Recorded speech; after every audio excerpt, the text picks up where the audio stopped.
We're on. We are live. Are we live right now? Yeah. What is going on, everybody?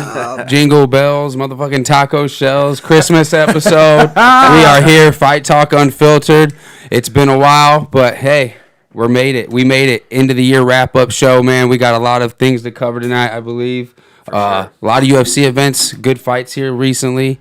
Caged Aggression's coming up, so we'll be dropping off some of that news and action. And then we got a special segment here at the end of the episode, but I'd like to introduce, the whole team here. I am Tigre, Josh Neal, current MMA fighter for Caged Aggression.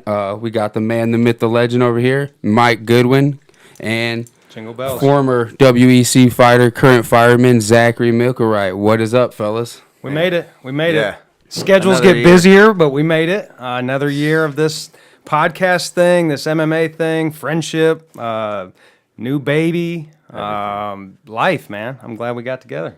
Got to end the year right. Yeah, we'd been For sure. fucking talking about it here in the chat for a minute, but as we say every time, our schedules don't seem to always fucking match Yeah. up how we want it to. We got to postpone, do, what works. So, but hey, tonight's the night, Wednesday. What is it? December fucking 21st. Right before Christmas. Christmas week. Merry Crisis. Yeah. Merry Chrysler. And 2022 bullshit blizzard coming? Or Yeah, I guess. 2022 nothing because they're Big all talking bust about blizzard. I hope. Hopefully. I yeah. want to say at this time last year, we were in here and we couldn't see outside. And then we go out there and I want to say a blizzard started too at the same time. And we think took you're our right. asses still down to the bar, slipping and sliding. And Right back to the prop side, baby. it was it. Where's the after party? It's the fucking prop side. That'd be a great spot. Mike? Somebody's got to buy it first, though. It is for sale. It is for Vested sale. interest. All right, so 2022, man. Crazy year. Kind of went fast. At times went slow. What do you guys want to do? You want to talk about UFC highs and lows first of the year, or Yeah, let's thinking? taco about it. Let's talk about the last couple weeks, fucking bring up the cards or, talk about the highs and lows of what we thought on the whole year period. Yeah, there's definitely some hot topics to talk about with the last couple cards, including Bellator, UFCs, stuff like that. So we can jump into that a little bit. Well, I think you just hit a perfect point, man. Friend of the podcast family, friend of the area, big supporters, tons of fans around here and where he's at. But big shout out to Rafion. Oh, absolutely. One Hell step yeah. closer to that millie, man. It was refreshing to see judges that understand just because you're laying on top doesn't mean you're winning a fight. Yeah. And there are also judges that don't fucking understand that. absolutely there Clearly. are. Yes, there are. So, major shout out. It's great to see somebody that pours their life into it, and he's well on his way, man. It was a hell of a fight. He had to be resilient against that type of fighter that lay and pray. But what do you guys think, man? I'm super happy for him. Yeah, man. I thought he did great. I thought he did enough to win. I definitely agree with 2 of the 3 judges. And he looks great, man. Like, just seeing him evolve from where he started when he was training with us is just insane. Taking it to another level. And he's just a good person all around. He's a gentleman, positive influence. Like, he's a good dude. I'm glad to see good things happening to him. For sure. Yeah, it's great. If you follow him on, social media, you see, he's not afraid to switch it up and to be himself. He's been himself everywhere he's been, I believe, that's what I think. He stayed true to himself and he stayed true to his to his game, you know what I mean? He's trained at, the likes in Vegas, and now he's down in Houston, and he's trained at what was the other one? Wasn't that Rufus Rufus for up quite there? a while, Yeah, yeah. you know what I mean? So he's made moves and he's just evolved with every move. He's stayed true to himself and he stayed true to his game, and it's all coming as one right now, I believe. And I think, he's at the top of Bellator for a reason, and I'm excited for the last match in the Grand Prix. Yeah, I was, and that's the thing, man. With his personality and his skills, he's kind of the full package. And there for a while, I was like, man, he's got to move over to the UFC. But when you're right on the brink of $1 million, I think you're good right where you're at right now. And he's not getting that for a first fight in the UFC, I almost guarantee. Right, right. He's going to get something nicer than, the base pay, I'm sure, if he makes the move over to there. But he's not going to get it right off. He's not going to get no million. Right, for So sure. he needs to chase that bag for sure. Yeah, and with the belt comes being the face of Bellator. So I mean, Yeah. 100%. do you want to go to being just somebody in a division, or do you want to stay as The superstar, the man of a The Bellator superstars. and fucking on everything? Yeah, That's a for sure. great point. Merry Christmas to y'all out there. Thanks for watching. Thanks for hanging out with us. Man, and to get to his opponent, I cannot fucking stand that guy. No? Sabatello is such a dork, man. Just so annoying. Like, he wants really bad to be like this good shit talker and this tough guy. Yeah. And he's just bad at it. He's just horrible. so bad. It's fucking Like, the gimmick is a joke, and he looks like a joke at the Yeah. same time. Like, it's just bizarre to me. He's fucking annoying. So I I was really think, happy to see him lose. I think that, speaking of the judges, that's one of the big things that stood out in 2022 for me was just some fucked up judging. Yeah. We've got, you've got the conspiracy theorists talking about the UFC's rigged. I mean, Patty, Sugar. Yeah. I mean, we're talking about fights here that these wrestlers were not just holding them down. I mean, I've watched those fights multiple times too, because sometimes it's really hard when you watch it one time. Mm-hmm. You maybe have some like vested interest or your opinions, or you're rooting for somebody, so you see the fight different. But when you watch it back, try to be as non-biased as possible. I don't know, man. I don't ever want to think that any sport is rigged. You know what I'm saying? But I just think, and like I've told you guys, the athletic commission in each state, in each country, they select the judges. So it's not like Dana White says, okay, man, I want my buddy to judge. We're going for Patty. It's not like that. But somebody told me, what it could be is a judging in MMA. There's no clear-cut scoring system, so it's subjective. And they know that the UFC's pushing for these guys. Yeah. So are they seeing the fight, a little bit different, or I don't know, but there was some crazy fights this year that I still think there needs to be some clear-cut scoring system in MMA, or we're going to have this continued.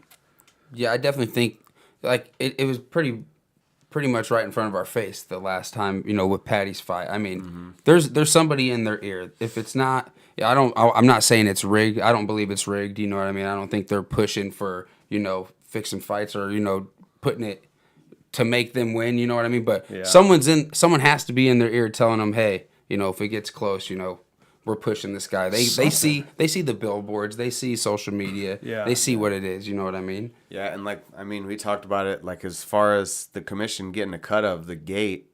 I mean, they have to look at that too. If they're gonna have these guys win, Patty Pimblett, he's winning fights. He's gonna be selling tickets. He's gonna make them the most money. Yeah. So it's a business for them too. But the reason I don't think the UFC is rigged is because that same judge is the one that judged Rafian's fight in Bellator.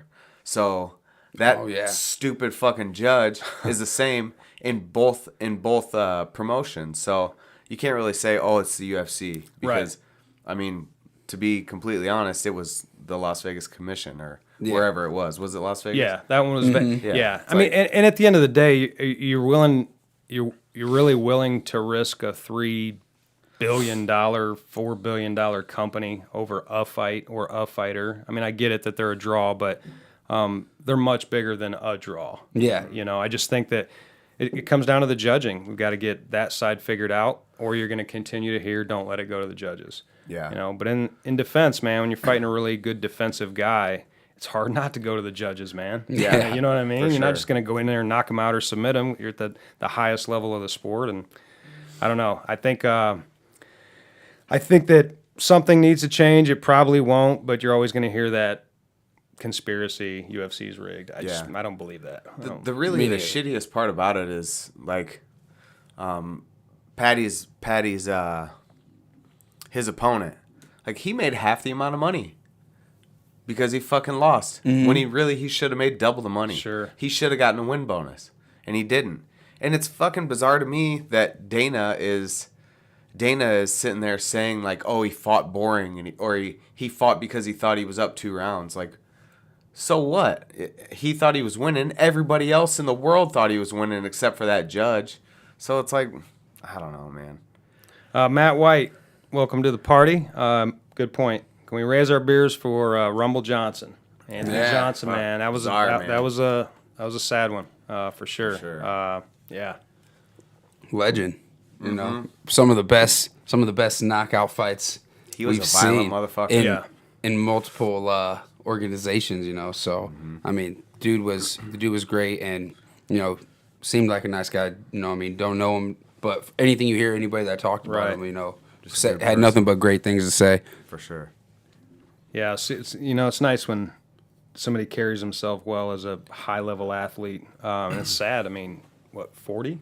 Was it 40? Yeah, probably barely Young. that. Yeah. Yeah. Yeah, it's super sad. You know, obviously, condolences to his family coming up on a holiday without him and stuff. I know he's got 2 daughters, I think I read. Yeah, super sad, man. So, some other things this year, Chandler, man, 2022 Michael Chandler. I'm sorry, I've become a ridiculous fanboy. I mean, win kinda or always been a lose, fan of he's him. so fucking fun to watch. He is. He's become the Connor, the John Jones to me, where like, you know, regardless of how you feel about him, man, I can't miss those fights. You know what I mean? It's been great.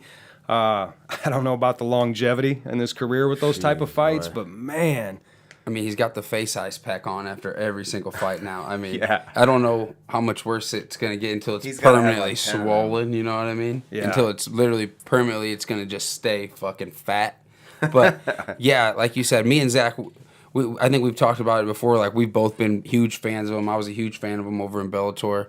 And then he came over, and I wanted to see if he could do it. But if you get down, can he be a champion? I don't believe so anymore. He don't fight how he needs to be, how he should to be a champion. Yeah. He needs to use more of his wrestling. And he seems to get, well, he's going straight for knockouts from second one. So Yeah. he's getting tired at the end of the first round. You can't be a champion getting tired that fast. Yeah. And just, I don't know, just like you said, like he doesn't fight smart, he doesn't fight intelligent, though he's a very intelligent guy. Like he's super articulate. He knows how to create a draw. Yeah. He knows how to, you know, entertain the fans. But I mean, when it comes down to it, if you really want to be a champion, you gotta up your smarts game a little bit. So I think I think you're right in that he's probably not going to be a champion, but he's fucking winning at life. That's what I'm saying. Well, maybe Right. maybe he's thinking he's had his championship time, you know, but now how he's fighting, he's making money. He's yeah. getting money outside of the He's UFC getting them and in big the UFC. draws. So he knows he keeps doing what he's doing. He's going to keep getting them big checks bigger than he got when he was a champion over And there. then big matchups too, because they're gonna want to put him up against the people that are gonna entertain him the most. Him and Connor. Yeah. If they do that, it's over. with. If they did it right now, Connor hasn't fought in how long, and Chandler's lost, you know, his last 3 or something. yeah, too. something like 2 for sure. It's still going to be the biggest fight in It'll the be UFC massive. in the last however many. It'll be the years. biggest one of 23 for sure. Oh, if they do 100%. it. So will it happen? I mean, obviously Connor doesn't need to fight. Who knows if he even really wants to, or if he's just tweeting it.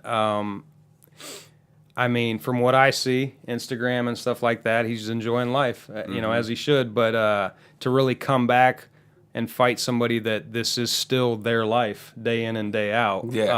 I don't know, man. I if it was Chandler, I love Chandler in that fight. Not to take anything away from Connor. He's just been out of the game for a minute. Yeah. You know.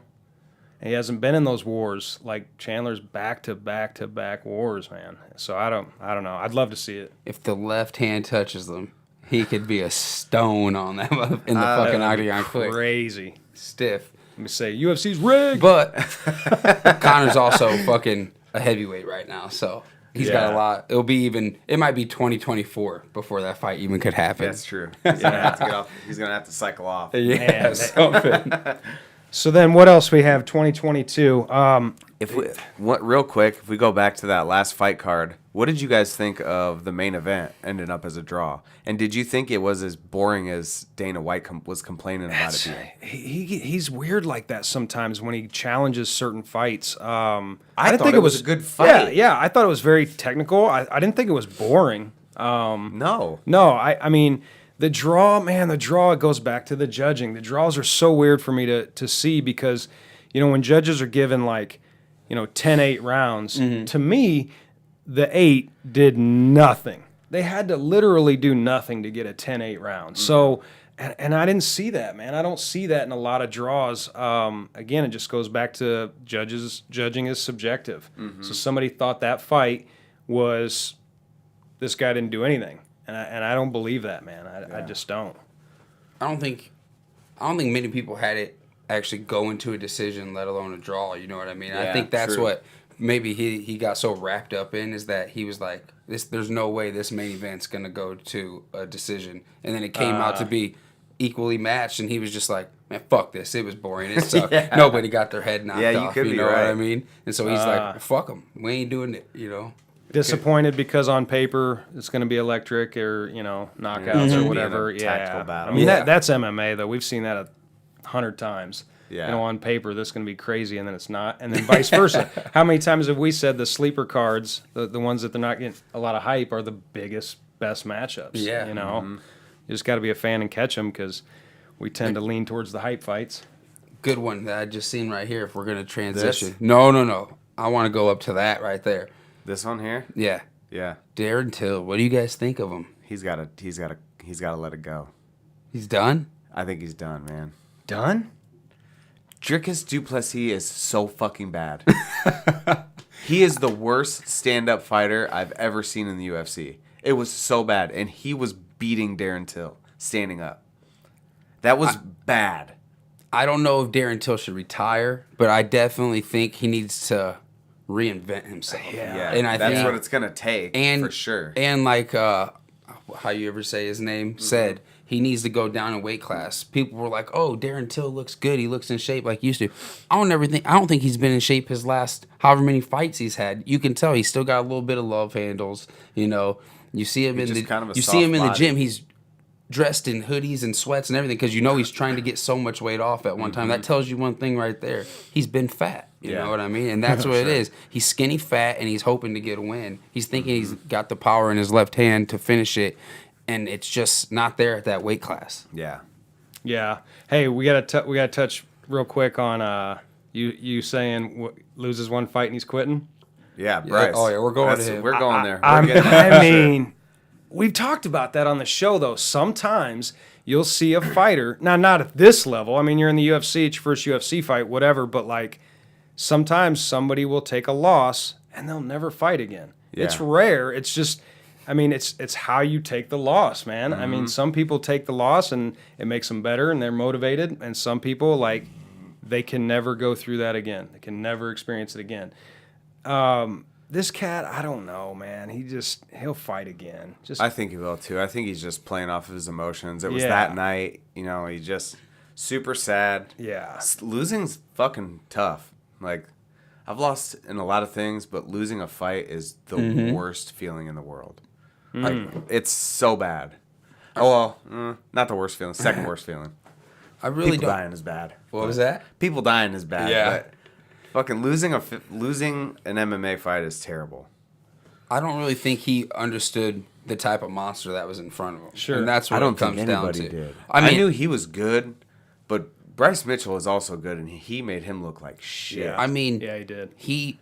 I like Bryce Mitchell. I am a Bryce Mitchell fan, and I've been on the fucking end of the stick like he has before, but he just got his ass whooped. It's flat out what happened. He got his ass whooped, and you could tell when he got hit, his face told you he was getting his ass whooped. His eyes were big as fuck. Yeah. When he got hit that first time and a couple more, he was like, holy shit, I don't think I've ever been hit like this. And I think he was just overwhelmed because what did he submit him? He got him in a submission, but I'm not sure. Was it an arm triangle? I believe it was. Arm triangle, Yeah, and it was at the very beginning. He was tapping. He was just overwhelmed. He didn't even want to fight it anymore. And that's what it was. And when you get overwhelmed like that, fuck, do I want to do this again? That's what it was happening in that video we see. Yeah, you're right. Quick tap. Yeah. Yeah. Where it's like, okay, here's my my exit. I'm done. Yeah. I'm done with this fight. Yeah, for sure. Ilya Topuria is a bad motherfucker. Yes, he is. He is real tough. And Patty Pimblett better shut his mouth. If Patty wants no part of that. No.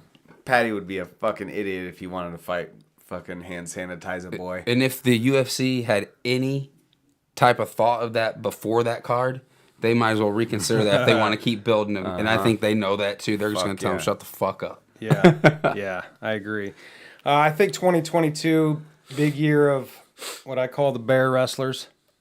Oh, I mean, they're fucking taking over, man. Yeah. I mean, they're everywhere. They're so damn good at taking your tools away. Who was it that was talking about them doing steroids at like starting at like 10? They're like, yeah, when you do steroids from a childhood. That was Bobby Green. Bobby Green, yeah. Bobby Green was saying that. OGBG. OG Bobby Green. I missed that. So he was He's clowning just him, saying like because he fought Makachev. He fought Champ. Makachev, and he's like, I've never felt strength like that, and he's like, but think about it, these fucking kids, they talk about, they're taking vitamins, and those motherfuckers are giving them steroids from kids, and they're breeding these kids to fight. Yeah. And fucking loading them up full of all these fucking steroids or whatever. And I mean, did he go out of left field, I think, a little bit? Yeah, but maybe a bit. But some of the shit he said has facts behind it. Yeah. Is and what I think, makes you know what I mean? sense. I mean, the Russians got busted in the Olympics for doping. they're tight knit. Them Russian wrestlers, they're all, you know what I'm saying? They're tight. And they come from all the same trainers almost, you know what I mean? And they've been in trouble before. They're feeding them supplements that are just, supplements, but really, who knows what the fuck it is over there. Tim Hernandez says everyone in the UFC is doing them. Tim says that? I don't know about everyone. I think every fighter ever is doing them. I just think that steroids. I mean, hats off to them. You can't help but like respect the hell out of them and their skills. But man, it's just not. It's not fun to watch. It's hard for me to become a. I just like them? I don't, man. I don't know. It's not that I don't like them. Like I love a technical fight. I love like good transitions on the ground and stuff like that. I'm not it's got to be a knockout or nothing type of guy, but I don't know. They fucking take every tool away from these elite strikers and grapplers. When they're fighting. Yeah. I mean, not saying I don't like them. I mean, it's just like You're not a fan of them. They're taking over. I mean, they're literally everywhere. You look at, they're in fucking Bellator. They're in PFL. They're in goddamn UFC. LFA, yeah. They're everywhere. And they all got the same last name, I feel like. And they're all goddamn related. Can't pronounce any of them. Yeah, I don't get it. How do they breed so many animals? That's what they are. They're fucking animals. They're beasts. They're not going anywhere. So 2023, look out. They're coming. A couple other notes I wrote down. I don't know about you guys for this year that really stood out. Oliveira missing weight, obviously. It was crazy. That was fucking crazy. And the Sterling versus Jan, man. I was like, Jan is invincible. He's so good. Nobody can touch him. He's so technical. No matter what you bring at him, he's going to figure it out. And then we had that. Yeah, well, that was... Was that me doubting? That was one of them ones that was kind of on the fence of being given the wrong decision. Yeah, I just didn't think it would even go the decision. Yeah. You know what I mean? That fight really stood out to me because I was doubting Sterling. I probably almost every fight, and a big fan of Peter. And then all of a sudden, you're like, "Fuck!" Right? I was shocked. Yeah. Honestly, it was one of those of the year that really stood out. Where I was like, "Whoa!" Glad I didn't bet on that. I think that's what built into him, and we've talked about it before. I think we talked about it on one of the last couple shows we had. But him and I'm having a mind blank right now. Who, Jan? Jan and Rainbow Hair. The bear, the O'Malley, the hair guy. O'Malley, Oh, O'Malley yeah. living up to the test, though. I mean, I think he lost, but I think at a point he still rocked him and he still fought back and didn't get ran through like we all thought he was going to. You know what I mean? That was a big up of 2022 in his competition, and then us to see what he's not going to back down. Now, what is he getting the shot, or is he getting the title shot, or whatever it is, or something like that? I'm not sure. We'll see what happens. Is he getting already? No, is he? I mean, that was his first real fight. I don't know. I mean, they got a fast track. Yeah. No. Yeah. You're right. They're superstars. Mm-hmm. I mean, you can't leave out the ladies. I think Zhang was my favorite of the year. Just resilient, comeback.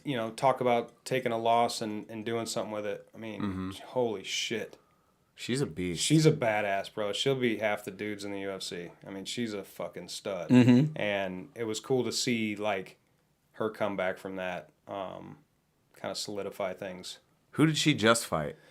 She just beat didn't she fight Esparza. Carla? Yeah. Oh yeah, to win the belt. she's so bad.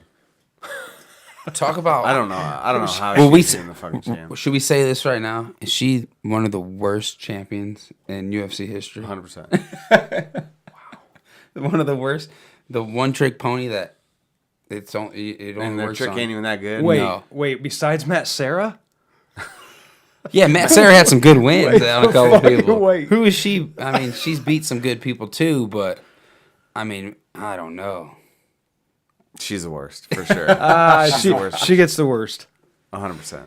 Well, anything. Matt Serra second place. That's what I had for 2022 UFC. I don't know if anything stick out to you guys. Highs, lows, crazy judging, Wow. damn judging. Russians. 2022. A lot of belt changes, man. There was a lot of of upset. fight- but a there lot was of a belt lot of changes. movement. There was a lot of fights there for a bit there. A lot of good ones. Yeah. And then some of them, we're scrolling through here to see. Poirier had some wars. Yeah. Poirier did have some wars. Man, I thought we don't talk much about LFA, but I thought that last LFA card that Peralta was on, I thought that was fucking stacked, man. That was a who did she great fight fight card, against? man. She fought what's her name? Pereira's Sister. Yeah, That's right. yeah. Beat her, didn't yeah. she?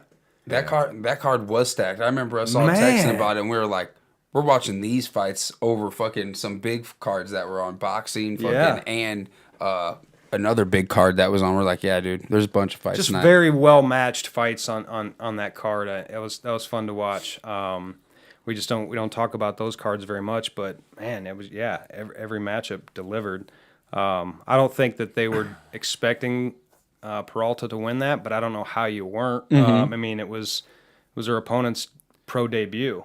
I mean, she's been in the fucking bare knuckle circle. She's a beast. Fought man. everywhere. Like Yeah. that's not a pro debut if you're trying to really like build somebody up, or in my opinion. Right. I mean, I thought it was crazy when I saw the matchup. I don't care whose sister you are. It's your pro debut. You know what I mean? Yeah. That's your pro debut, and you're fighting a savage. So, yeah, man, shout out to her. That was a great fight too. Another big one talking about belt changes was Leon Edwards. Oh yeah, The knockout. Jeez. 5th round. yeah. 23 and a half minutes into a fight that you're just losing by a landslide. Yeah. No, that message that I sent you guys a couple weeks back. Remember, it was like 3 belt changes this year. Fucking all in the 5th round while the champion was up. While the champion was Oh, out. yeah. That was wild. Yeah, I what mean, were the other two? Yuri versus Glover, wasn't? Or yeah. Glover beats him. That's Yeah, crazy. Usman and Edwards, and then I can't think of the last one, man. Who the hell was it? God, too much to scroll down to see in our I know, feed, it'd be a but lot. yeah, but I can't think who the other one was. If someone out there in the comments knows who was the other belt change this year, 5th round, let us know, because those 3 were epic. They were. Jeffrey Wilson asks, is Conor coming back to championship status? So I wrote like things looking forward to in 2023. Again, regardless. I will. Did we say Pereira and Adesanya? Okay, that was Oh it. yeah, yeah, jeez. Yeah, and that Yeah. was the most recent, right? Yeah. that was crazy. But I mean, the way he was fighting in the 5th round. I mean, you had the fight.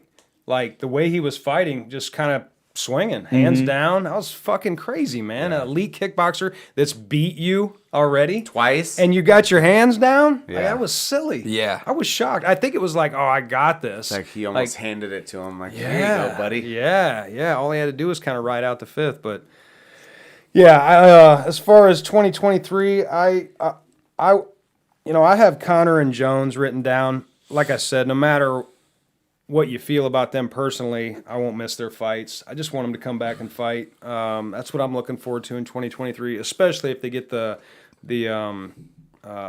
Jones Francis fight. Man, what do you think happens there? I mean, Jones has always been bigger, so it's not like he's got this major disadvantage by putting on muscle for the last 3 years of law problems. I mean, Oh, jailhouse prison body. You know, I love that fight. That would be nasty. It would be super interesting to see. I would bet the house on Jones. I love Jones. I think Jones is one of the greatest fighters to ever live. I mean, outside of him being a shit person, he's probably hands down one of the best fighter to ever fight. He's definitely one of them. But yeah, that was one of my big 2023 things. Is looking forward to John Jones' return. As much as I say, fuck, I don't even care at this point if he returns because it's been so long. Yeah. But you know damn well once you hear John Jones is headlining the card 2023, everybody's tuning in, especially at heavyweight now. And if it can be Francis, man, That'd be fun. That's a huge draw. Huge draw. if he gets knocked out, oh man, that'd be huge. But I don't see it happening either. I find he's still that's a great John Jones at heavyweight as he was at light heavyweight. Anywhere he fights, he'll be great. I mean, the guy knows how to fight. He knows how to win a fight. He's got all the tools. He's, like you said, hands down one of the top 3 best fighters ever, if not the best. Yeah. I mean, well, these guys can take all this time off and come back right to a title shot. Yeah. You know, That shows how good they fucking for are. skill and for what they bring to the table. But there's got to be some form of rust after that long. There's got to be. I mean, I know they're training, but not like they were training to win that title. Yeah. You know what I mean? Like I don't know. I mean, and it all comes down to who they end up fighting. Yeah. I mean, it really does. But yeah, man, that's what I look forward to 2023, UFC wise. Bellator, we've talked. I try to get excited. Rafian's about the most exciting thing in Bellator for me. Yeah. It's just, you know, I see some of these cards and I'm like, holy shit. These I think are so bad. he is the excitement in Bellator right now. He's on any MMA podcast you can see or MMA show because he's the top dog right now. funny in the interviews and he's good to watch fight because he's going to be funny afterwards, post and pre-fight. And like that's what they got going right now. Bellator, like you said, it is hard to get up for that now. What do you think about his matchup against Patchy Mix? I think it's risky. I think it's the toughest fight of his life. For sure. Easily. 100%. As it Patchy's a should bad be. dude. I mean, as For it should sure. be. Yeah. I mean, when is it? Did they announce? I don't even know what I it don't is. think I don't think think it's got an they've announced exact it date. yet. Okay. Yeah, because I mean, I don't know what changes. I mean, because that's the fight. Toughest fight of your life, biggest payday by a mile. Shit, man. Yeah, that's a tough one. I was looking the other day, like odds, but they're obviously not out yet. Not out. I just want to see what they open up at, just to. You know what I think? There was a time where we had a good announcement. We were going to have him on the show at one time. Now I don't know if we could even pull that off. Now, I don't even know if we're big time enough for him to get on here. That's but true. if somehow we could, fuck, that'd be great. He's But humble. He's humble He would do it, I'm sure. for sure. We'll have to give a shout out to him. So, what do you guys think? What's next? Well, Sulfur wants to know what you guys think of Brandon Moreno. Do you think he's great? Do you think he's special? I don't really. Did he win who's the he- Ultimate Fighter? yeah, he's fighting Figueiredo for what, the 6th time the now? 30th time. God, the Yeah. 10th time. I mean, I feel like that we've seen this fight within the last 2 years. How many times? Damn. Well, UFC's They're good hitting us about with good questions. UFC's good about they got to have their country's man or woman. You know what I mean? Yeah. And he pride of Mexico, man. I mean, you've got Ireland, you've got Russia, you got. I mean, he I think that's part of his, I guess, luster. Watching him fight's fun. Yeah, he's good. He's a good, exciting fighter. It's just like I don't think he's like a household name unless you're really a fan of the sport. I don't know. I don't really have an opinion except for, I mean, it's fun to watch fight and you know, good for the country, good for the sport. But I think it falls into the same problem that the UFC has had with the whole time of it's the weight class. That weight class doesn't get much love. Yeah. And I think that's what's hard for people to see. Like, those guys can be so great in so many things, but at the end of the day, are people really watching 125-pound, 135-pound men fight? Or do they really care that much about it? I don't really. Not really, and it doesn't get the love it should. And I think Brandon Moreno, if he was like maybe a 155er and he did the things that he does at his weight class, he'd be a superstar. Yeah. Mexican American superstar. But a 135er, 25er. 25er, yeah. 25er. My bad. He's just gonna be what he is, and I think that's it. Which sucks, man. That's always been one of my favorite divisions. They're scrappy. They're fast. A lot of them can hit hard. Obviously, we got vested interest in Shelton. I mean, I've always liked that weight class, but there was even talks of him getting rid of that weight class. It's fucking crazy. But, I mean, good for the sport, good for, obviously, his country, but nothing makes me get up in the morning to, his fight's on tonight. Yeah. You know what I mean? Exactly. Like, no, that's it. Yeah. That's Are you buying that pay-per-view? I mean, no. I don't even think it's pay-per-view. Have they did a pay-per-view? I think they've been fight nights. Mostly fight nights. Yeah. Another question, another good what were you going to say? No. I was just Nothing? no. Another good question, and I'm pretty sure we talked about this in the group chat. Mike Jackson and Jake Shields, a little confrontation that they had at the Performance Institute. Love it. Dude, Mike Jackson, I did a little research on him a while ago just to look at his record. It's the most bizarre thing ever. Let's see. Like they brought him in to fight Mickey Gall, remember? Mm-hmm. To fight Mickey Gall, and the winner would get to fight... Wasn't it the WWE dude? Yeah, Punk. CM Punk. Yeah. So, or no. Mickey Gall was brought in to fight CM Punk, wasn't he? And then didn't he get And then hurt? he beat him. Yeah, you're right. Here, Whatever. click on They, Mickey. they Anyways, ended, they ended up fighting each other. Yeah, Mickey Gall and Mike Jackson fought each other, and he lost. Then he left, and then got brought back again to fight CM Punk. Yeah. And CM Punk ended up testing positive for... Mike Jackson ended up testing positive for weed, so they made it a no contest. Okay. But he beat CM Punk. And then he goes on and gets 2 canceled bouts with Dean Barry, and then finally fights him the third time they set it up. And he got eye gouged and won the fight by eye gouge, disqualification, and then got his fucking ass whipped in a minute by Pete Rodriguez. Like, why? He's never won a fight in the UFC. He's never won a fight fair and square, and he's still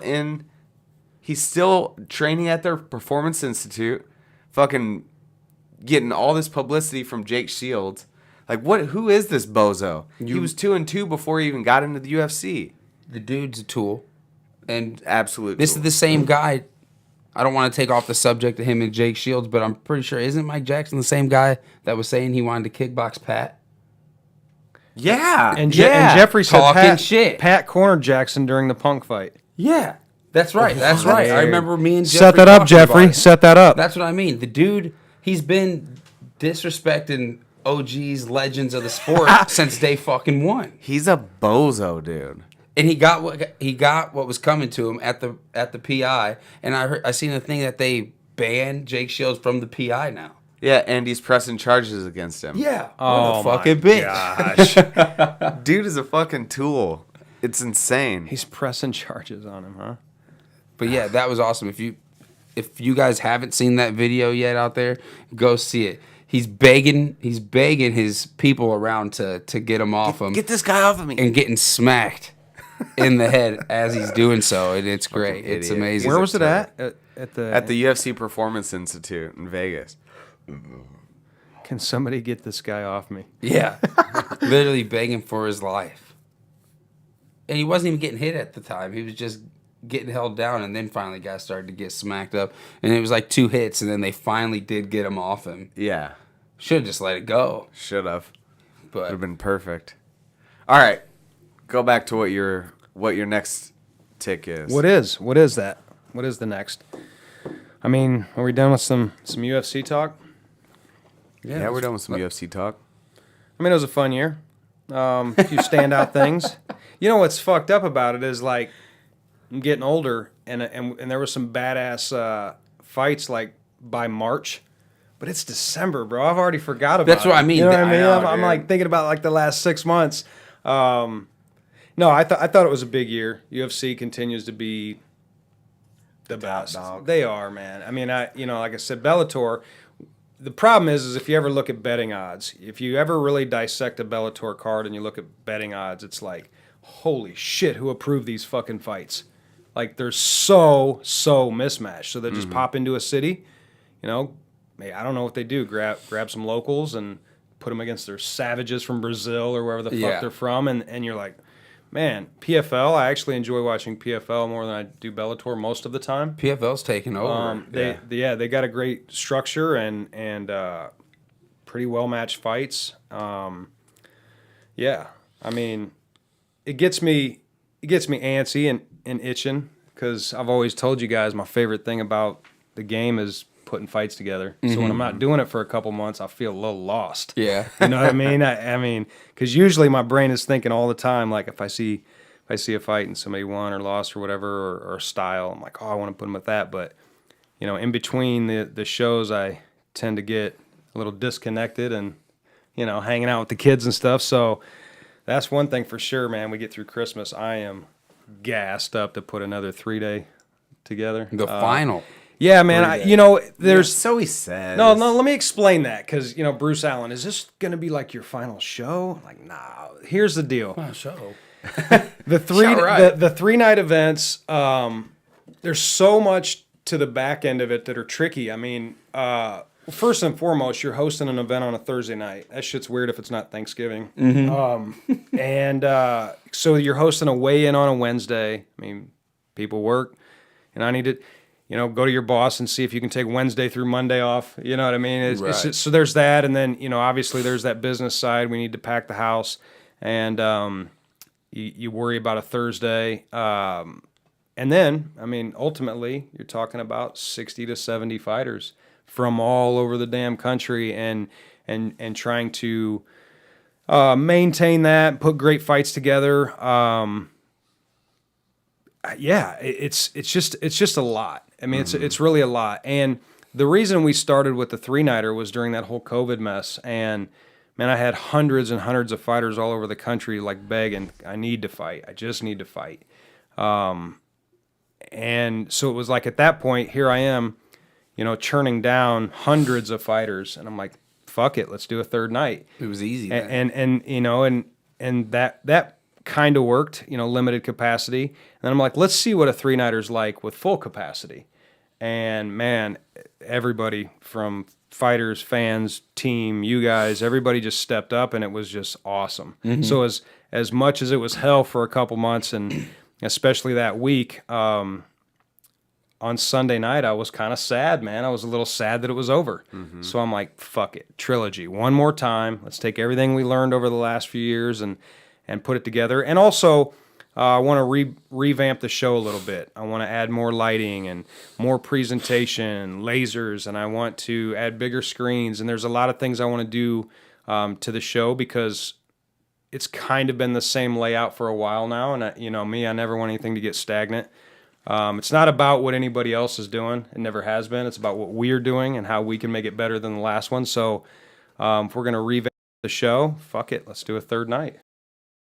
Yeah, that's my favorite part's matching fights. So if I get to do that for 3,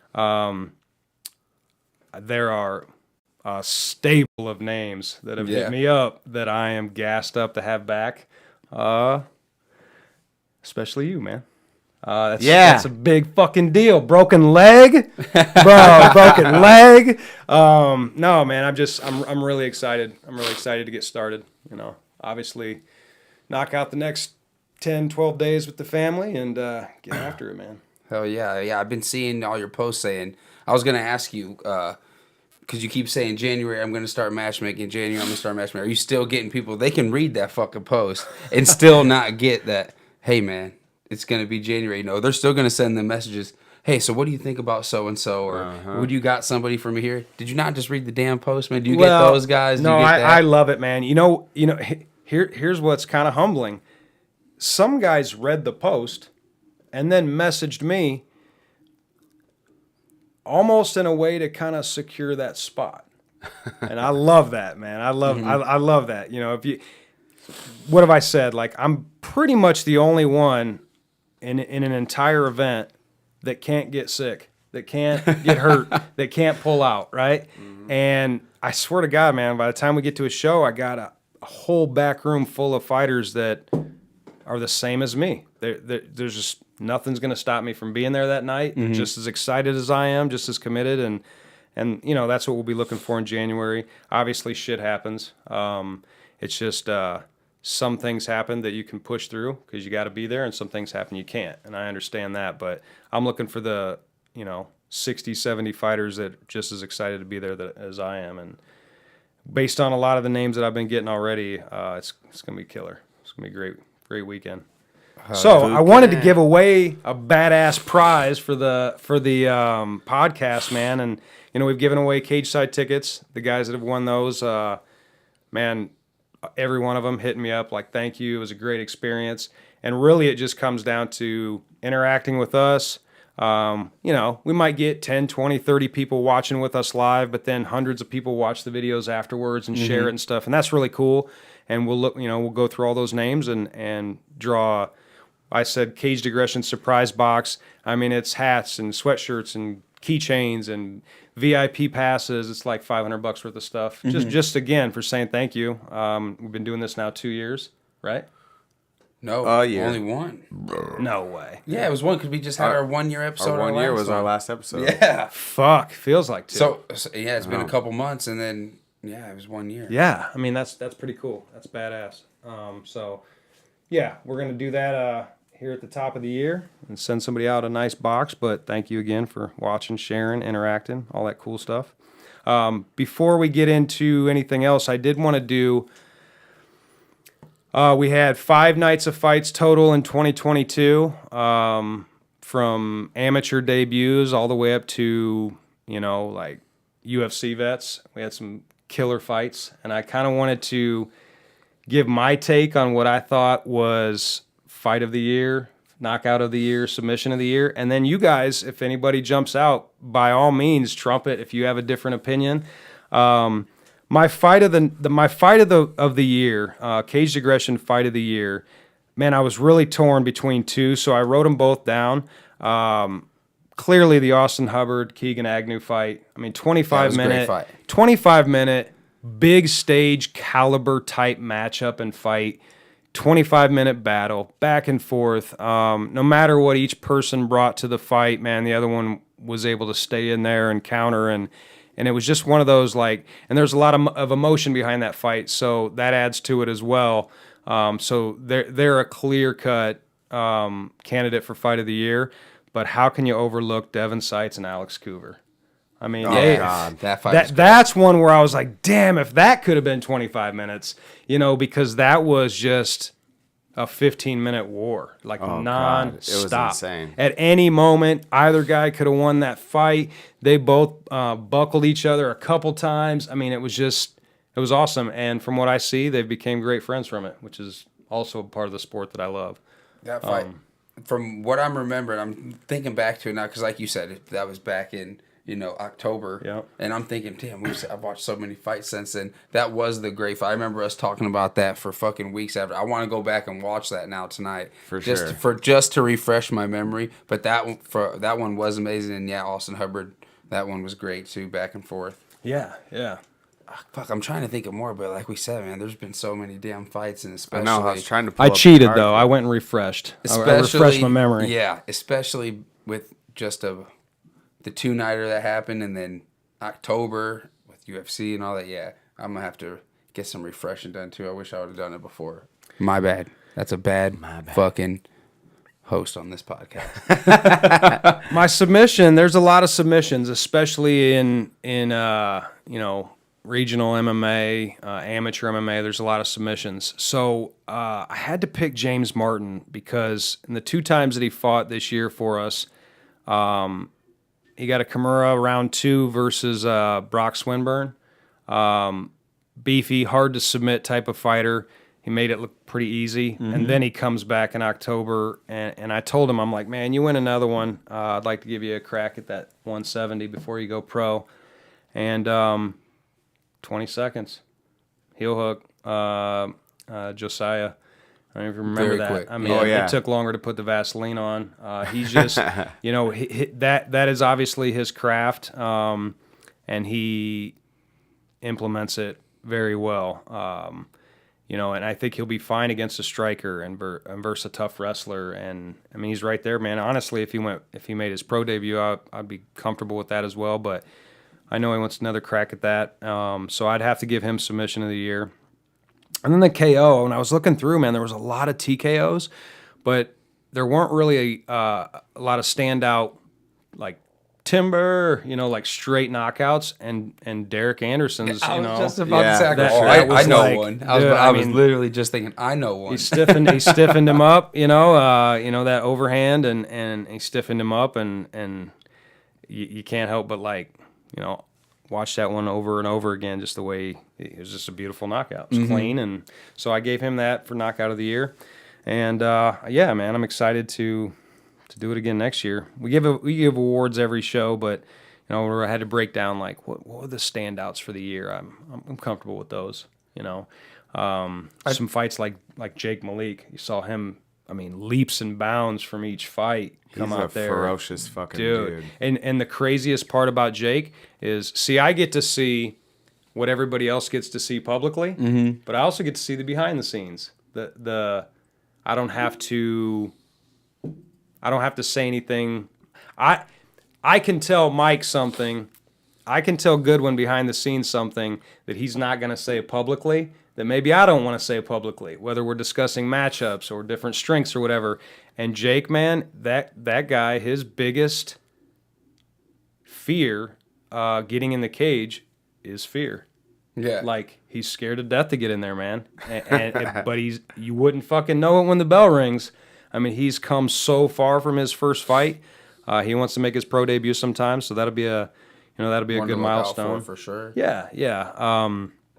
I've gotten a lot of that, man. A lot of, you know, I want to make my pro debut for you, and that's always humbling because, you know, I get guys from other states saying that, and you know, that's a milestone in your career. So to choose us and want to do that for us is pretty cool. Yeah. A lot of big pro debuts. Of course, a lot of title fights, a lot of returns. Very much looking forward to you getting back in there, man. The broken leg is like one of those physical and mental things to overcome, because if you overcome the mental side, your leg's still fucking broken. It's not like you could say, you know what, fuck it, I'm back in there, you know. And I know that's had to be tough on you, man. You know, a long year. So to get back in there, I know you're excited too. Though. It's been a while. You got a lot of potential. Oh yeah, we'll see what happens. We'll see if we're back there for sure or not. You know what I mean? So be on the lookout for some news. Possibly, we'll see. We'll see what happens. There's another honorable mention for fight of the year. Jay Huteman's fight was a really, really good fight. I don't remember the details of it, but that one pops out when I look at all the fight cards. Wasn't that a decision? It was a decision, yeah. Yeah, that was a great fight and a great matchup. That, you know, Bryce had one fight, and Jay, it was his debut. Yep. Two really good wrestlers. That was a great fight, man. Super Jay's good. one of those where I wonder if he'll come back. You know, if that was like Yeah. a one and done, but he won, so I don't have to. And he looked good doing it. Yeah, he looked great.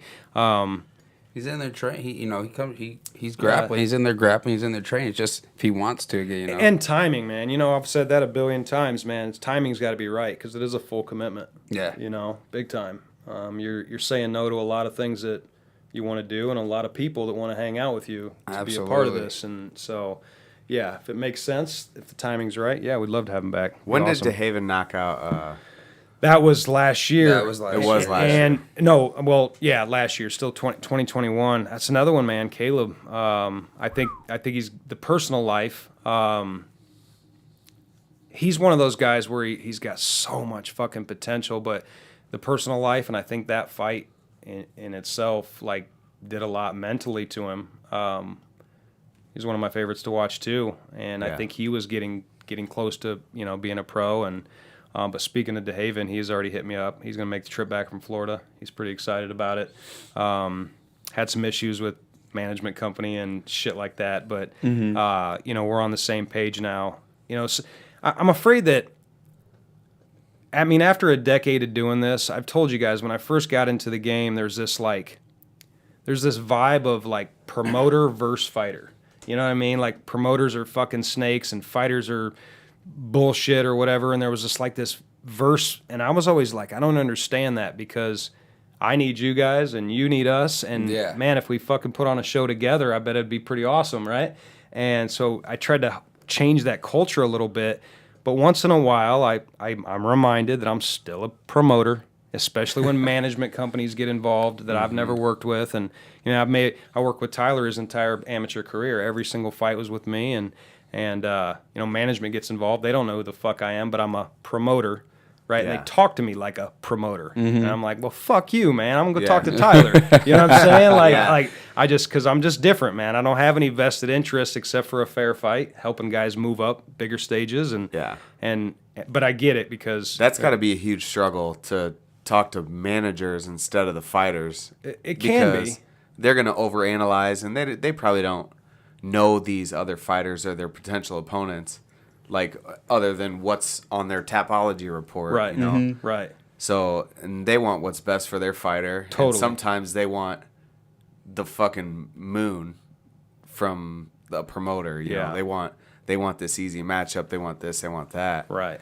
And you're not really about that, and you don't give a fuck to turn somebody down. Right. Well, yeah. When they ask for shit like that. Yeah, it sucks. And I mean, in their defense, to them, I am just a promoter, and there's a lot of shitty ones out there. Yeah. I mean, there just is. You know, they're everywhere. So I get it. I understand, but you know, it's good to get back on the same page, and sometimes I just prefer to work with managers, depending on who it is. But a lot of the time, if I've started with the fighter, you know, in their career, and we built that relationship, then I'd like to work with them too.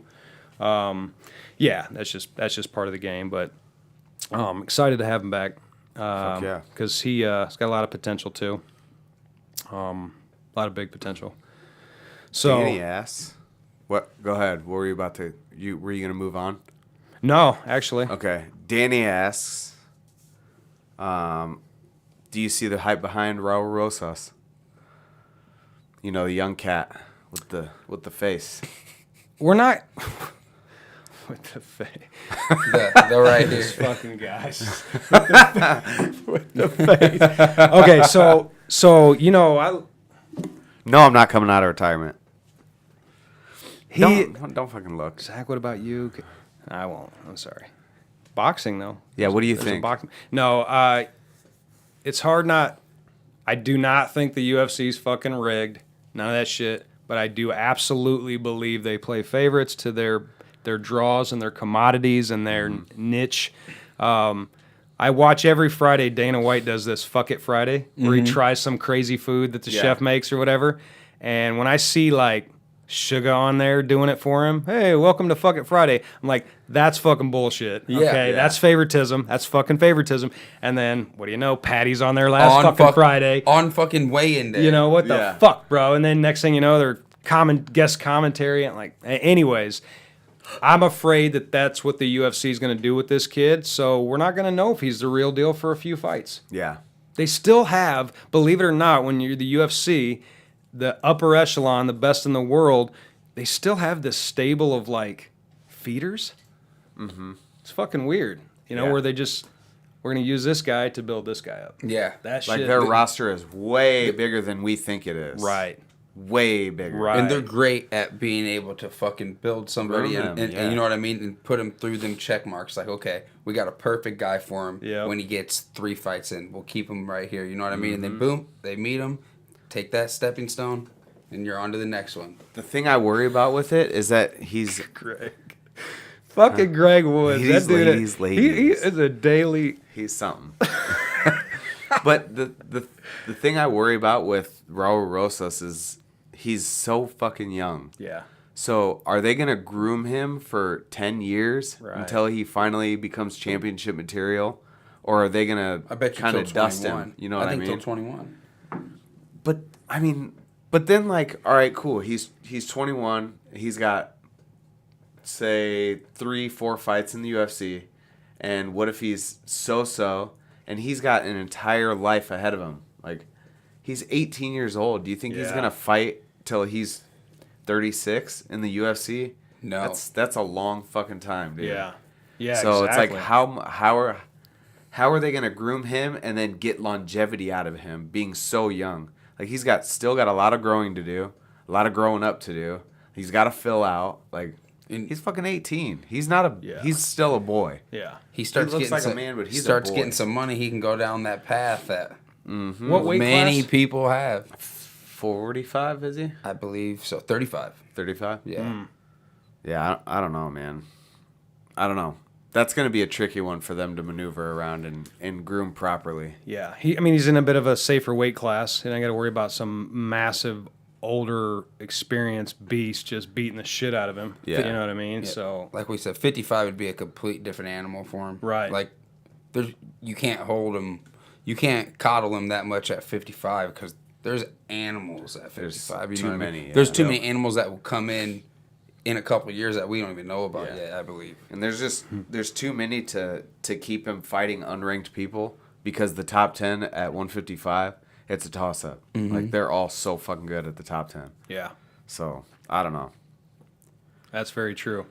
But he is definitely one of those Jesus commodities. Christ. Daniel said I couldn't imagine his face after 15 years. I mean, for real.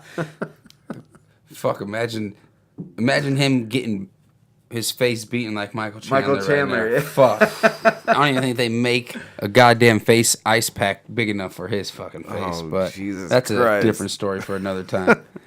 It is one of those, though, where that's the part that I don't like about the grooming is, like, I knew he would win that fight. I didn't know shit. yeah. I didn't know shit about anything, but I knew he would win that fight. You could take fucking as much money as you got in your bank account and put it on him and been perfectly fucking 100% okay. Yeah. With Not it because sweating you the knew you knew what was gonna happen. Yeah, but I didn't. I saved that for other shows. I saved that for a little bit safer bets. Yeah. All right, well, let's take this little Okay. And then get into this the ender. segment. To the special homework? To the special homework The segment. special homework that segment? I did a little homework. You didn't do shit. I think I already had it. You're cheating on the test. is I've what you're already doing. I've already had this in my All right, head fine, for good. years. We're gonna make you go first then. No. Ooh. We're gonna give it. We're gonna go 1, 1, 1, 2, 2, 2, 3, 3, 3. Okay.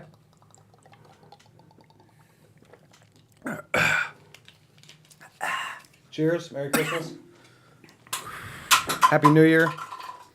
For everybody on here that I'm friends with on Facebook, I hope you've enjoyed me taking a little bit of a break because I'm about to blow the fuck up out of your timeline. You might want to unfollow me January through March. He's coming I'll in be hnew back. New Year's Day. New be Year's back. Day Yeah, coming yeah, in no hot. shit. I told you I'm fucking coming. New Year's It's Day. got to come out, ladies, just like Gregory. I know that was Turkey good. neck. That was good. Okay, so for our next segment, Here we go. I hollered at these guys the other day on the group chat, and I told them that they had some homework to do. And I don't even know where I got this idea from, but It was a good idea. it is a good idea. Yeah, it's the great. best fucking idea. Anyways, so I told them to do some homework and figure out who you would put if they were to design a Mount Rushmore for the UFC or MMA in general. Who would you put on your four freaking heads of Mount Rushmore? Because there are four, Mike. There are four. I had to look. We've even been there. Four. So, who would be on your Mount Rushmore of MMA fighters? Mount Rushmore. So that means all time All time. greats. You guys are looking Yep. at me like I You start. go first. Like the left starts. He's banging his four out right now, or are we just gonna Just one at a give time. one at a time? What do you think? How My do you top wanna do four. it? I like one at a time. Okay. Okay. So I wasn't going to start with this one, but I'm going to because I feel like I've got some counterparts with the similar thoughts. But I would say that one head absolutely on the MMA Mount Rushmore is John Jones. Yep. One of the best fighters of all times. Now, Mount Rushmore, I guarantee the real Mount Rushmore, some of those fuckers got some skeletons in their closet too. So we're not judging who they are outside of the mountain. Okay, outside of the cage, this has nothing to do with that. We're talking about strictly best of the best. Who would be your MMA Mount Rushmore? John Jones has to be on there. I like that. He's definitely on mine. So since you said him, I won't add him onto my 4. Well, I'd say. he's on mine too, so we can wash John Jones is but- one. John Jones is on all of ours if we could, but we're gonna do separate. So, boom, you started off with John Jones, which I think he definitely is. Like we've said earlier in the show, John Jones done it all. He's beat the cream of the crop. He's done it all, and now making the transition to heavyweight. We're ready to see what happens with him. And so I'll follow you. One of mine on my Mount Rushmore is a heavyweight, and I would have to say a lot of people won't agree. Stipe Miocic is on my Mount Rushmore. Wow, that's a surprise. Wow. I would have never done that one. I wouldn't either. And feel free to drop in the comments who you think the Mount Rushmore is too. I like that one. So why Stipe? Look at his resume if we can pull it up at we all. can. I mean, he's fought the who's who as well of his time. You know what I mean? It's not like I wanted to say Brock Lesnar, but Brock Lesnar beat up a lot of old heavyweights at that time. Yeah. Stipe fought the who's who of heavyweight when he was going, and he beat Verdum in Brazil to win the championship. Knocked him out. Yeah. That right there solidified it for me, I believe. That's a good one, man. That's Beat Cormier twice. That's solid. Beat Francis and Ngannou. Beat Overeem. Lost to him. They're 1-1. Arlovsky, Mark Hunt. Mark Hunt. Was Alistair a bad Overeem, one. Dos Santos. Yeah, I mean, these were when people were knocking them out. These were when people were getting knocked out by those guys. Yeah. And then Cormier. He beat who's a Francis. fucking He beat stud Francis wrestler. when people were fucking petrified of Francis. That's another reason why I put him up there. And then beating Verdum in Brazil, knocking him out to win the belt, solidified it. I like it. I do too. I like it. Especially with all that like back end justification. Yeah. Yeah. When you kind of see it like that on paper, that's a great pick, man. I like it. Now I don't know which one to break out because you got one of mine. So John Jones was one of mine. I'd have to go with GSP. I know he's on yours. Mm-hmm. I know for a fact he's on yours. And he's on mine. GSP is one of the greatest to ever do it, man. Yeah. What really stands out for me with GSP is the fact that he was like the revolutionary that really mixed martial arts. Like, I mean, he was a karate background. He had great stand-up, great simple boxing, very technical. Dedicated himself to wrestling. Yeah. Ended up on the Canadian wrestling team. Started beating people with wrestling, beating wrestlers, good wrestlers, with his own wrestling that he developed as an adult. You know, he didn't wrestle as a child growing up. He's just a freak of nature. I mean, if you still follow him on social media, he's shredded. He's still, just a beast. Doing fucking gymnastics like a psychopath. Like, he's just incredible. And he beat Matt Hughes twice. I mean, he beat BJ Penn. Every time he lost, he redeemed himself. Like, he was just a good champion. So and you'd great say for like Canadian mixed martial arts too. Not to say that I give a shit, but a true mixed martial artist. oh yeah, 100%. and he was The one of the first definition, ones. right? I mean, he beat Matt Hughes to become the champion, and Matt Hughes was a champion because he was a wrestler. He was a one-dimensional guy who was just really, really, really fucking good at what he knew how to do. And GSP lost to him, redeemed himself, and beat him twice, and used wrestling to beat him, used a stand-up to beat him. He submitted him. I mean, he beat Matt Hughes, who was just the best champion at the time. And he beat him at his own game by learning it and mixing everything together to beat him with just a mixed bag of, martial arts. Yeah. It's just insane. Like, And beat Carlos fucking Condit after almost getting knocked out, and Carlos Condit was on a complete tear too. Yeah. You know what I mean? Did you have GSP? Yeah. In your 4? Oh, absolutely. So For sure. I'm gonna tell you what, our listeners, man, they're smart. They're smart dudes because they've already plugged my next 2. They fucking have because I have Jones and GSP. yeah. And I don't think you can have a Mount Rushmore without Gracie. I just don't. It doesn't mean like I'm his biggest fan or any of that. For sure, but if we're for sure. really talking about like the Mount Rushmore, you would have a guy come in and be 100 fucking pounds less than his opponent and it didn't matter. He revolutionized the combat sports aspect and showed why MMA is all these different crafts. It doesn't matter how fucking big you are. It doesn't matter how hard you punch. It doesn't matter how well you wrestle. He was just a stud in his own craft that transitioned in and could fight all these different crafts. I mean, I don't know how he's not on the mountain. I mean, yeah. I like it. Doesn't mean I do. Doesn't mean like, believe me, there's 50 other fighters that I would, as a fan, I would put in front, but when it really comes down to like those four faces, I have to put them up there. And I'll follow that with my other Mount Rushmore contestant here is a guy who my favorite fighter probably ever, and just watched him retire this year. Jose Aldo. Jose Aldo is on man, the I was fucking talking Mount about Rushmore. him too. You gotta He's a bad say, motherfucker. I mean, I don't even Yeah. think I need to put all of what he's done in there. Watching him from the WEC as a young Sure. kid from Brazil to the UFC, running through people. I mean, he at one time everybody followed his game. The leg kick, jab leg kick. You know what I'm saying? Yep. That was just steadily trying to tear the leg up. You know, he was the face of Brazil and in the US. He had it all. He had all the tools, and then just still recently was still winning against top contenders. You know, and what he I mean? didn't look bad in his last fight either. Like, he's still a good fighter. People jade his career over the Conor. One punch, yeah. man. You're right. Yeah. His legacy over that one fucking punch. But if you were a true fan, you've seen him from back then and what he was doing before, and then even after, he's on there for sure, 100%. Why? Obviously, I think I know what you guys are going to say, but why didn't he get a rematch? Because that was your poster boy, right? That To was take your- it and yeah. run with it. Yep. Because It was Conor- the best thing to happen to Conor ever. It was the best The UFC at that time. I think it was the best pre-fight lead-up beef ever, right Yeah. there. I mean, him in the fucking Brazil bar, wherever the hell they were at, ripping posters, shirt off, Yeah. screaming, yelling at him, and then coming out there and how he did it. I mean, it just took all of what he'd done before then away. It sucks because you're right, man. I was thinking about him too when I was trying to pick my four. All right. So this is my big sleeper. I told you I had a big sleeper. And I do too. Yeah. And I thought Hoist Gracie was going to be your sleeper. I thought that's why you brought him out.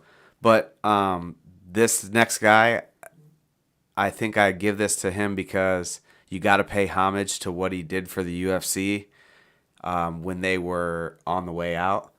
I have to go with Forrest Griffin. Hey, I thought you were gonna say Tito, and I was about to fucking leave. No, Forrest Griffin, man. Like, Wow, good call. him fighting, and But I that- put him on it because he became a champion and defended his championship, Fair did enough. all that. But I put him on it because of his fight with Stephan Bonner, and Yeah. and I didn't put Stephan Bonner on it because he didn't make as much waves as Forrest Griffin, but I mean, he changed the game for the UFC. Mm-hmm. Like, that fight, Dana White talks about it, how that fight basically got them out of the hole and saved their life, saved the UFC's life. So you got to respect that.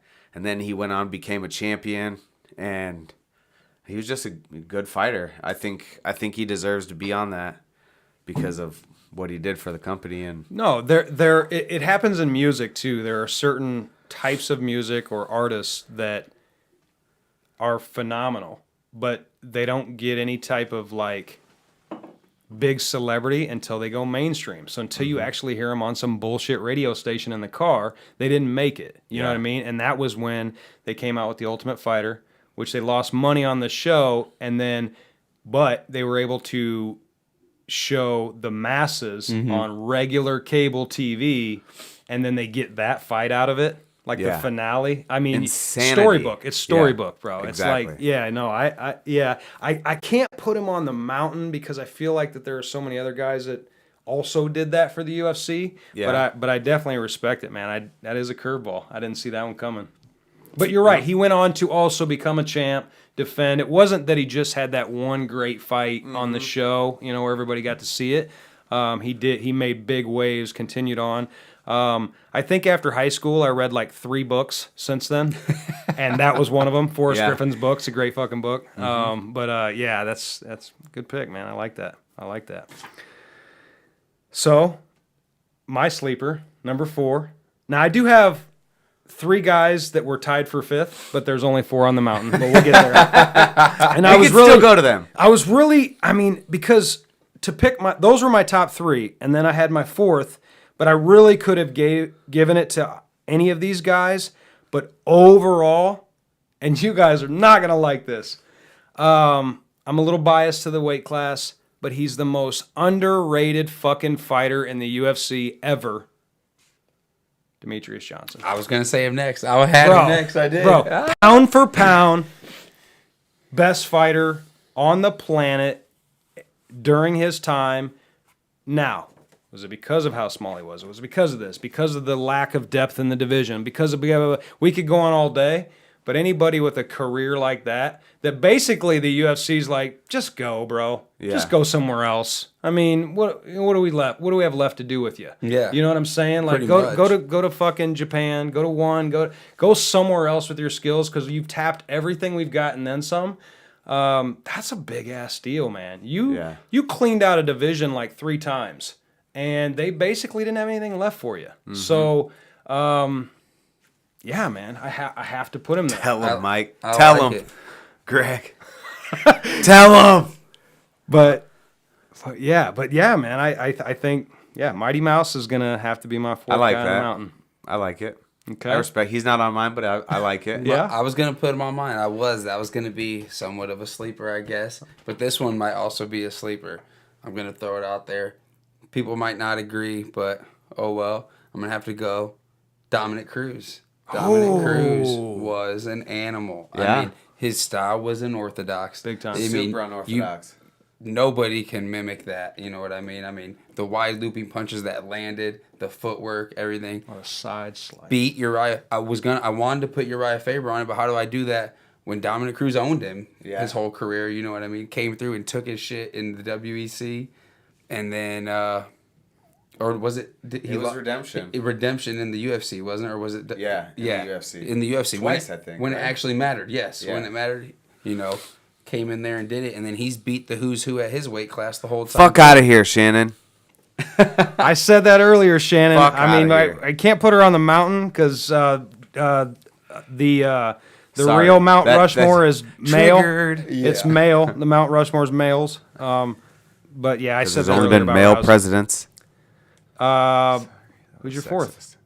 Are you done? Yeah, so right here on mine, Stipe, Jose, Dominic. Boom. Who's your 3rd? Is his 3rd? Aaron right? Jones. His 3rd. No. We're not doing that. We're not adding those ones because you had it. So Well, we have we're to. each on 3 right now. He's about to do his 3rd. But you have Jones and GSP, okay. and then Forrest Griffin, Yep. and my last one. Oh, you had Jones. You did Jones. Yeah, Jones was on mine. You did too. You had Jones too. Okay, Right. so all right. Well, I thought we were just gonna pick a whole different 4. Oh no. No, It's who I your can't. 4 I can't. is. Okay. So my last one, the first ever champ, Randy Couture. Ooh. He was a bad motherfucker. Army veteran, one of the top guys. I mean, you got to put him up there, close to Chuck Liddell. We were talking about Sure. him. You can't really put him on there, but first ever champ, heavyweight champ, light heavyweight champ.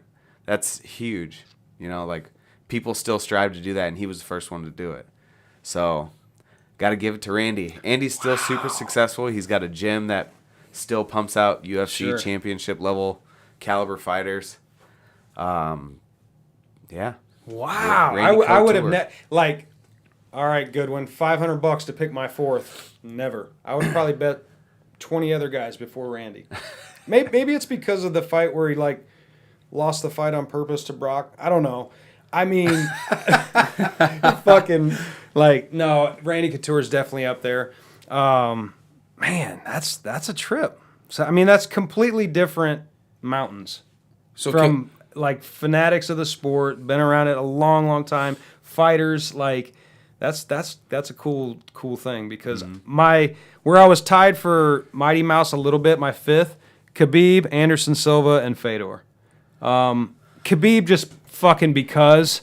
Yeah. You hear that in my voice? I just don't. give an honorable mention because I was Yeah. thinking we were each still on 3. I didn't know we were adding Jones to it. I thought we were just going to do each separate 4. You know what? You know how Yeah, I'm getting on that. yeah. So let's give an honorable mention then. Okay. Yeah. Who's your honorable mention? Okay, so fuck Khabib, Silva and Fedor, but if I had to pick an honorable mention out of those, I'll go Anderson Silva. Yeah. Anderson Okay. Silva. Okay. That's definitely an honorable mention for sure. I was going to say Anderson Silva as well, but I'll go DC. DC? Ooh. DC's my honorable Another mention. champ. And Yeah, Daniel another just champ. said that at the same time you did. Like literally the same Who? time you did. Who? DC. Daniel Oh, said it. yep. I'd have to put DC up there for sure, 100%. Oof. So I've got Gracie, Jones, GSP, and Mighty Mouse. I mean, that's not an easy pick. Just 4 guys, though. That's not an Yeah. easy thing to do. There's so many great champions, so Yeah. many great fighters. Great, For sure. great in their own way. Great for what they did for the sport. Yeah, I mean, That's a solid list. So that was yours: Gracie, Jones, GSP, Demetrius Johnson. Honorable mention: Silva. Mine: Stipe, Jose, Dominic, DC. Oh man, I don't know about it. I don't know about an honorable mention. I didn't even think about it. But if I had to do an honorable mention, I would probably say Chuck Liddell. I like Just that. just because he was champion several times, and he was the fucking face of the UFC for a Yeah. long Sure. time. So I mean, he was a huge superstar, like one of the first superstars of the UFC. So I would have to go with him. I think now if him and his peak was in the UFC right now, he would be wildly mediocre. But got to give it to him. Neil's list is whack. It's literally Oh, everybody. Jake Horton's back, boys. Hey, Jake Horton's back. He's not blocked. He's not banned. But Josh Neal's the youngest in the group too, so you got to give him a little credit. Well, Like, no, because I had the fucking blue fucking streak Iceman shirt back when I was a kid, so I liked the Chuck Liddell. You know what I'm saying? I had But- the action figure. But then I watched yeah, him. that's funny. But then once I didn't have really either got of those. into it, I watched him get starched so many times too. I was like, "Fuck." Yeah. Okay, so he that did is have a it. So- very, very tough way out. That brings me to this: go out on top, or use your celebrity and go out rich. Because GSP, on his went own out on thing, top. I'm out on top. Also a champ. I forget that he fought Michael Bisping for the Fucked championship. him up. Yeah. Demetrius Johnson, sleep. he gonna leave on top. Jones, it's kind of fucked up. But then when you get into like Anderson Silva, He left kinda boxing, mediocre. go get a fat payday. You know, how do you guys feel about that? I understand, even not being a fighter, because I've worked with so many that once it's in your blood, man, it's like it never leaves. Like, Zach, you're never gonna fight again, but it sure don't fucking mean you don't think about it. Sure Yeah. don't mean you don't miss it at times. You know what I'm saying?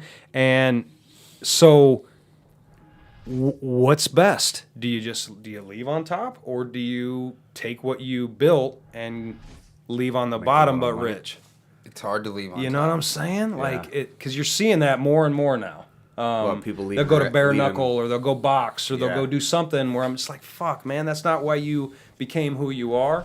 But I also understand. I mean, money is money, and you're getting that payday because of what you did in your career. So it's like, I don't even know if it's more that they're searching for the money. I think they're searching for that love they had when they were on top. Because if you're still in the game, you're still going to get some of that love. It might not be to the extent it was when you were a fucking champion, when you were on top, but you're still going to get them people. I'm riding for you. I love you, man. You know what I mean? Because when you don't fight anymore at all, yeah. all that shit's gone. You're just another fucking Silva person was in hard to society. watch, man. another Silva guy. was hard to watch. Is Yeah. one that I would have put, my honorable mention on the mountain to go fucking box that clown, man. It was hard to watch. Yeah. Yeah. I mean, it really was. So I don't know. I mean, I just They caught Thought I- Silva at the right time, I think. You know what I mean? Because give him that fight maybe 3 years ago, 2 years ago, different story. Yeah. maybe you should have started a whiskey company. And then you didn't have to fucking fight. Or luxury suits. I don't Something, know. bro. I mean, I know they love him over there. I don't know. No, I think that's Yeah. cool. That's cool. That's very cool. I think Danny's got a good point. Cowboy would be an honorable mention, I would say. I love- just I because love of his Cowboys. legacy. There's so many of those guys, Yeah. though. It's tough. Dustin Poirier, I'd put him in the same category as Donald Cerrone. Just a dude that fights everybody and beats the shit out of them. Mm-hmm. Loves violence. Yeah. Just really super fun to watch. Down for anything. I'll tell you what. Those are a couple good ones. Even after the show, for people that are watching now and then people that watch after, I want you guys to give us your Mount Rushmores. Yep. I want to go through the comments and four. see your guys' fucking top 4 your Mount Rushmores. If Shannon you guys said can do Kimbo, and I gotta disrespectfully disagree. I am about to fucking cancel Shannon Sulfur. He Shannon, fucking says Kimbo Slice and Ronda Rousey. Shannon, how many fucking beers shit. have you had in your basement tonight? If you put does Kimbo like on that list, Jesus Christ! Oh, I love Kimbo too. I had a fucking Kimbo Slice shirt, but he ain't nowhere near my Mount Rushmore. So check it out. Here's my last little skit for the night, and then you guys can take it from there. I am going to work my ass off for 3 months to give you guys the best 3-night event ever, the final 3-night event ever. So keep that in mind. Like I said, you better unfollow me January 2nd because I'm going to fucking flood your timelines for 3 months. And seriously appreciative of all the love that we've gotten from the shows. I'm going into my 12th year doing sports entertainment MMA business, which is fucking bananas. I'm not blessed. I worked hard, and I got a lot of great fucking people around me. That's what it comes down to. And I'm fair and I'm honest. But I just want to say I'm mad appreciative because I don't know where the fuck I would go work now after 12 years. I really don't. I love it. I love my wife for enabling it. My kids. We're going to have a kick-ass 2023.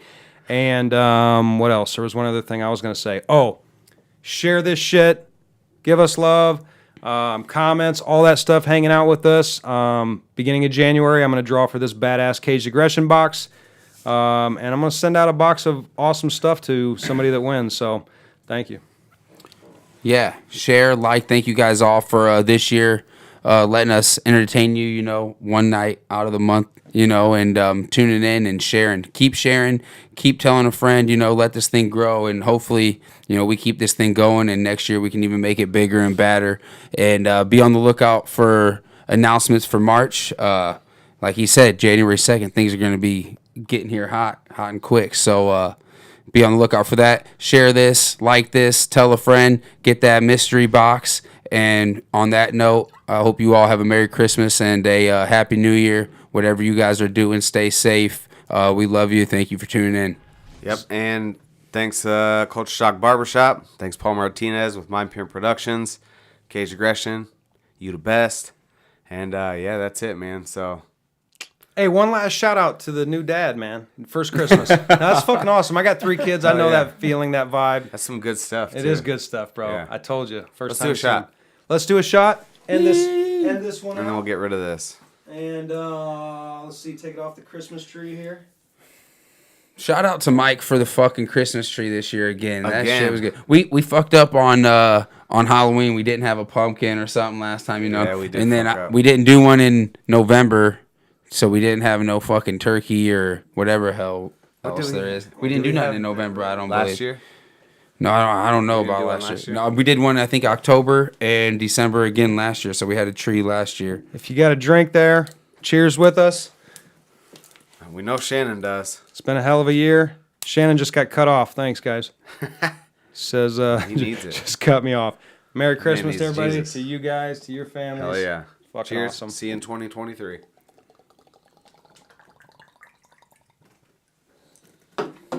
Maybe in 2023 we can drink better alcohol. Ugh. We need a sponsor. Need a sponsor. We'll end on that. Golly. El Gato Neil. All right, boys. We're out. Thank you.